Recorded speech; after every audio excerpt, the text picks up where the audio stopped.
You could take a view of this, or somebody could take a view of this, where they look at it, from the outside objectively, trying to observe humanity and the psychological and all the different issues we're talking about through this, and say, like, perhaps a cynical view you could take is to say maybe we're observing in real time a form of evolution, if you will.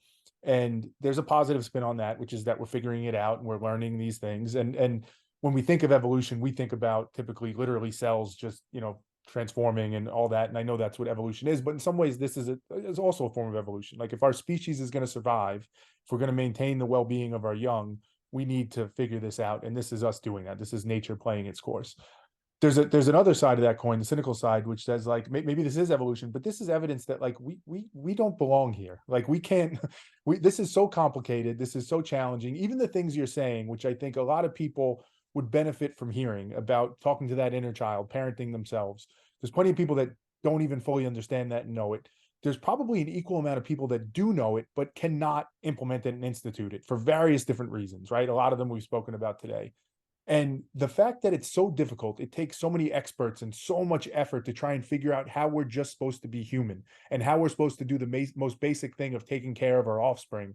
Maybe that's evidence that we're not cut out for this and that we're eventually just that's what's going to happen because we just can't seem to figure it out. It's too complex of a Rubik's Cube to solve. Do you ever get to that cynical place and look at it through that lens? Have you ever thought of that? Look, there are a number that you're talking about a couple of really potent thought distortions that we're all prone to.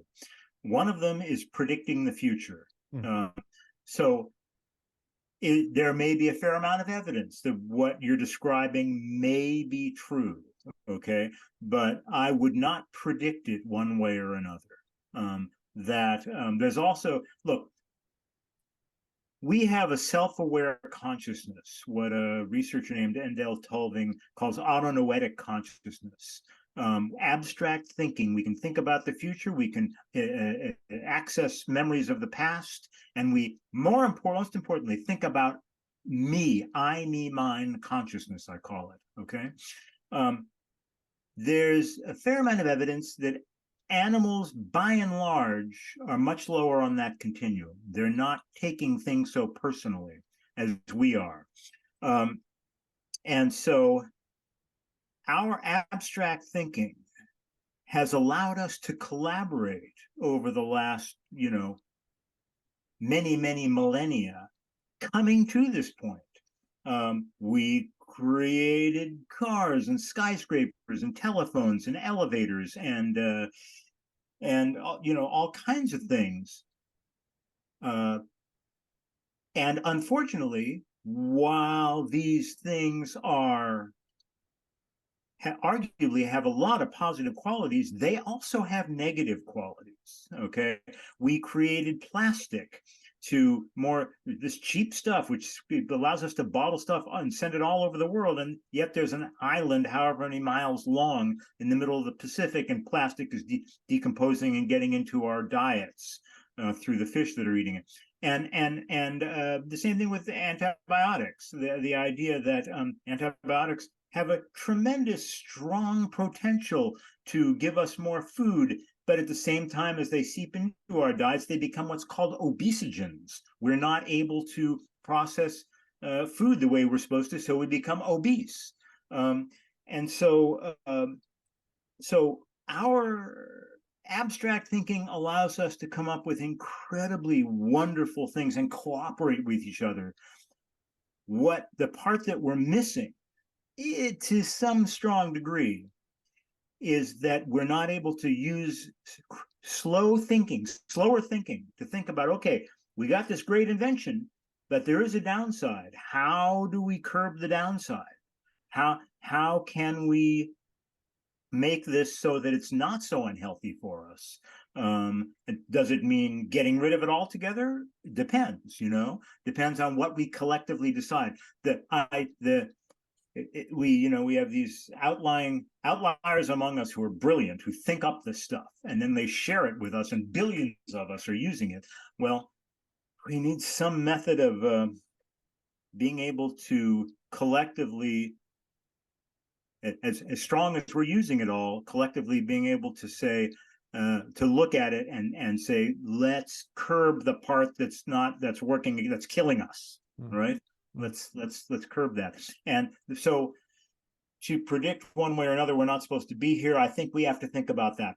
Like, how do we work together intersubjectively, culturally? How do we work together?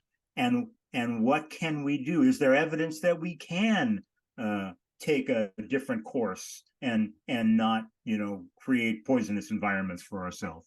mm, Um, so yeah, I hope that mm. answers your Yeah, question. and it goes back to where you were in the beginning about the importance, the value of being able to regulate balance.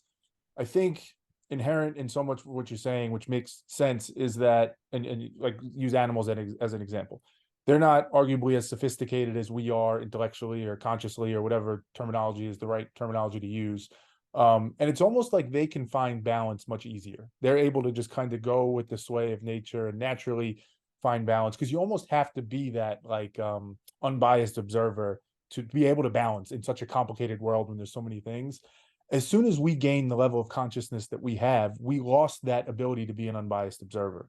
And it's like there's some thought of like you can never put that genie back in the bottle. And once we have the ability to form an opinion based on abstract thinking, past experiences, predictions of the future, we can't help but be biased and pull in certain directions. And the most obvious one that I think we see in humanity is like that drive towards self pleasure or preservation in some form or fashion.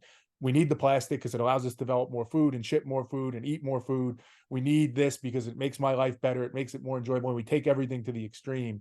And I guess that goes back to that cynical view, which I think, if I'm being honest, I'm forming more and more as I go through. I don't think it's necessarily true.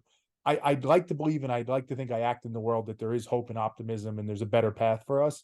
But I think there's a very good argument to be made that just says we can never strike that balance again. We just don't know how to do. We're almost completely incapable of it with the tools we have.